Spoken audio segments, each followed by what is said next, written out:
Assalamualaikum warahmatullahi wabarakatuh. Kita lanjutkan lagi. Nah, inilah redaksi visinya. Jadi ini saya ambil dari beberapa tulisannya, agak saya potong-potong. Tapi menurut saya itulah visi pendidikannya Ki Hajar. Kata beliau, yang pertama, pendidikan itu hakikatnya adalah menuntun. Apa yang dituntun kodratnya anak-anak. Dituntun kemana? Menuju diri mereka sebagai manusia, pribadi, dan juga sebagai anggota masyarakat. Demi apa? Demi agar selamat dan bahagia setinggi-tingginya. Itu redaksinya agak sastra. Selamat dan bahagia setinggi-tingginya. Ini saya tidak tahu sekarang gaya bahasa agak nyastra gini kalau di medsos sering dipalahpahami. Kadang-kadang kita ngomentarinya letterlek. Bahagia kok tinggi tuh Pak. Bahagia itu ya sedalam-dalamnya harusnya.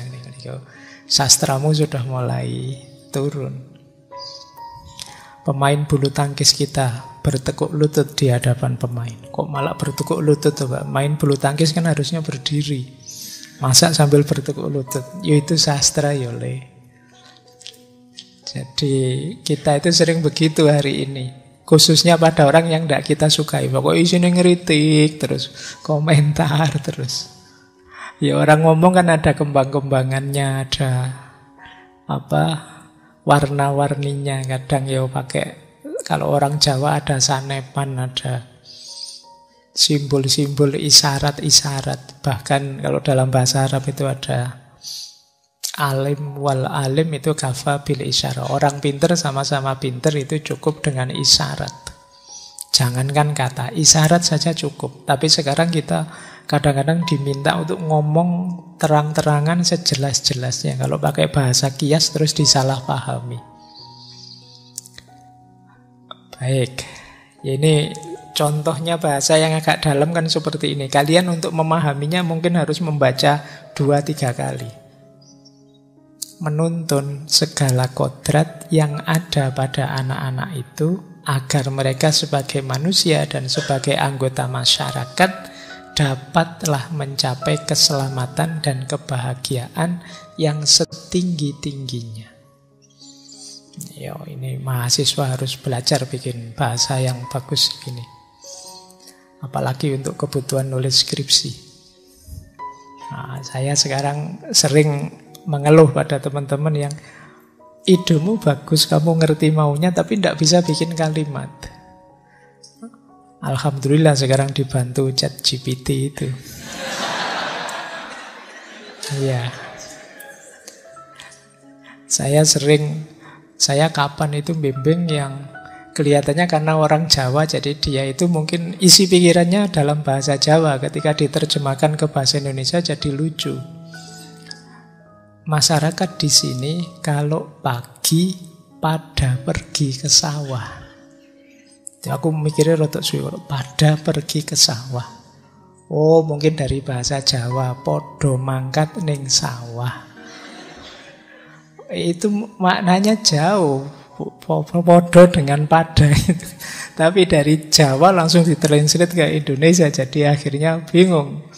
Bahasa Indonesia pada itu kan mungkin tidak sama persis dengan bahasa Jawa podo. Nah itu perlu latihan. Para founding fathers, para pahlawan kita itu biasanya canggih. Coba silakan dibaca tulisannya Ki Hajar, tulisannya Buya Hamka, tulisannya tokoh-tokoh zaman dulu itu. Kalau kita baca rasanya indah. Kalian mungkin hari ini tidak terlatih bikin kalimat-kalimat indah. Karena sekarang kan sudah dibantu oleh emoticon itu. Ya, untuk bilang iya saja kan kamu sekarang males, tinggal dikasih jempol, dikasih senyum, dikasih gitu. Ya memang zamannya sudah berubah. Nah, yang kedua, visi pendidikan itu, kalau tadi menuntun, yang kedua mendidik. Mendidik anak agar berjiwa kebangsaan dan berjiwa merdeka. Untuk menjadi kader-kader yang sanggup dan mampu mengangkat derajat nusa dan bangsanya sejajar dengan bangsa lain yang merdeka.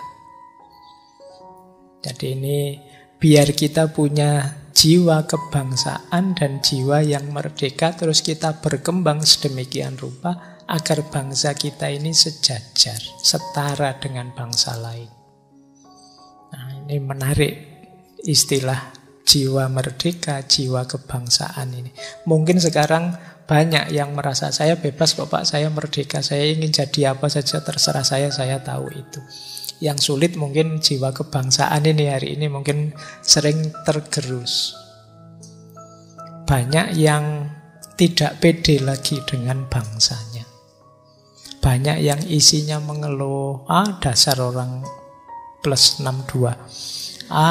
Dasar negara negara berflower, kemarin saya baca negara berflower, mikirnya suwe, maksudnya negara berkembang. Iya. Jadi kita banyak sekarang menemukan fenomena-fenomena saudara-saudara kita, teman-teman kita yang kecewa dengan bangsanya, tidak puas. Kemudian setengah putus asa sehingga isinya mengeluh terus. Seolah-olah hidup di tengah-tengah saudaranya sendiri sebangsa itu kayak hidup yang sangat berat. Jadi lupa bersyukur bahwa Allah menganugerahkan banyak kenikmatan, banyak hal yang layak disyukuri. Nah, jiwa kebangsaan, jiwa merdeka penting ditanamkan, kata Ki Hajar. Terus yang ketiga, kalau ini agak praktis. Dua yang terakhir ini praktis. Kalau tadi yang pertama menuntun, yang kedua mendidik, yang ketiga mengupayakan. Yang diupayakan apa? Anak-anak hidup tumbuh sesuai kodrat, minat, dan bakatnya. Ini saya tidak perlu mengulang-ulang penjelasan, ini persis dengan tokoh-tokoh minggu lalu yang kita bahas. Yang terakhir, ini juga lebih praktis. Beliau ini ingin memperluas pendidikan dan pengajaran karena sekolah yang disediakan oleh pemerintah Belanda saat itu sebelumnya sangat terbatas. Jadi tidak semua orang bisa sekolah. Jadi secara fasilitas masih sangat kurang.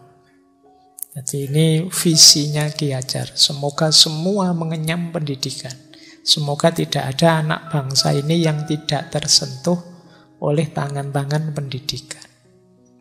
Karena masa depan bangsa ini ya tentunya kuncinya ada di pendidikan. Inilah visi beliau. Menuntun, mendidik, mengupayakan, dan memperluas. Semoga sedikit banyak sudah sukses lah sekarang biar beliau tidak prihatin. Kalau belum ya itu tanggung jawab kita semua, pelan-pelan ya. Oke, untuk malam hari ini saya cukupkan sekian dulu. Mohon maaf kalau ada yang kurang berkenan, mungkin 1-2 kekurangan apa, mohon dimaklumi. Kalau ada kekhilafan, kealpaan yang teman-teman ngerti benernya seperti apa, ya silahkan disampaikan. Kurang lebihnya mohon maaf. Wallahul muwaffiq, wallahu a'lam bissawab. Wassalamualaikum warahmatullahi wabarakatuh.